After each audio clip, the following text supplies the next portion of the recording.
rejoignons nos producteurs de lait qui grondent et beaucoup se dirigent vers Laval, siège de Lactalis, le géant du lait qui achète le lait à tant de producteurs français. Philippe Géant, bonjour. Oui, bonjour. Merci, vous êtes président de la FDSEA Mayenne. Oui, de la Mayenne. Oui, aujourd'hui, à combien vendez-vous le litre de lait ? 25 centimes.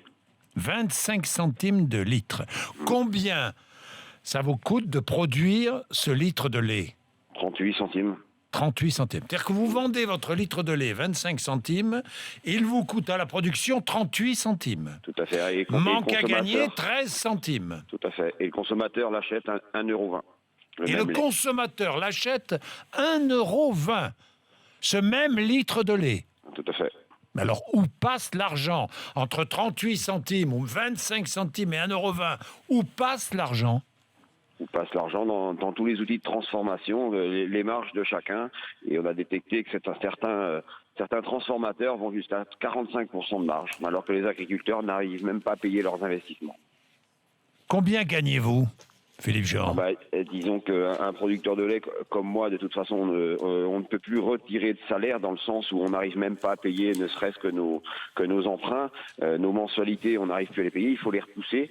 On a parlé beaucoup de reports, d'années blanches et tout ça s'est mis en œuvre, sauf que ça s'est mis en œuvre l'an dernier et cette année, la situation recommence, empire, puisque l'an dernier, on se battait au même endroit pour 340 €. Aujourd'hui, on se bat avec un prix payé au plus bas de 256 €. L'année dernière, c'était 34 centimes. Cette année, c'est 25, quoi. Tout à fait. Donc l'an dernier, on se battait pour quelque chose qu'approchait le prix de revient. Aujourd'hui, on est bien en deçà et les situations sont dramatiques en campagne. Plus de salaire. Donc, bon, vous avez des aides, mais qui ne compensent pas. Alors, cette problématique des aides, l'an dernier, il y a eu un pansement qui a été mis par le gouvernement à partir du 3 septembre dernier. Peu en ont bénéficié, et de toute façon, ceux qui en ont bénéficié, c'est bien loin de compenser les pertes qui sont colossales. Donc aujourd'hui, notre idée n'est pas d'aller chercher le consommateur, n'est pas d'aller chercher le concitoyen, ni le gouvernement chercher de l'argent, mais que nos transformateurs qui continuent à investir, qu'ils soient coopératifs ou privés, répartissent un peu mieux la marge.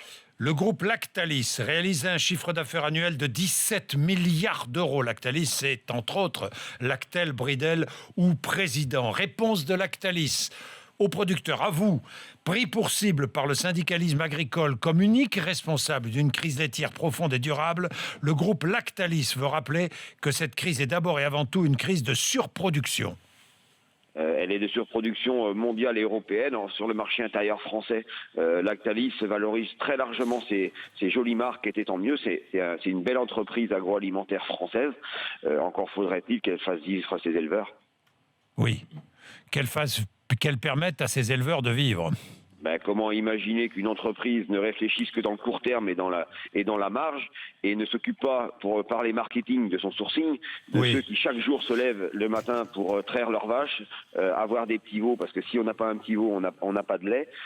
Voilà. Comment peut-on imaginer construire un empire pareil, être la 13e fortune de France et pas du tout penser à ceux qui chaque jour se lèvent pour traire des vaches.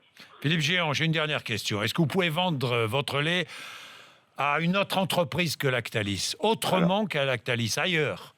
Alors le système français est très compliqué. Nous sommes sans doute le seul pays au monde et la seule production à ne pas pouvoir changer d'entreprise. Nous avons le droit d'arrêter avec une entreprise du style Lactalis, mais pour les autres c'est pareil. Par contre, on ne retrouve pas d'autres entreprises puisqu'il y a comme un accord tacite qui pour nous paraît complètement scandaleux et c'est la seule production en France et dans le monde où on ne peut pas changer d'entreprise.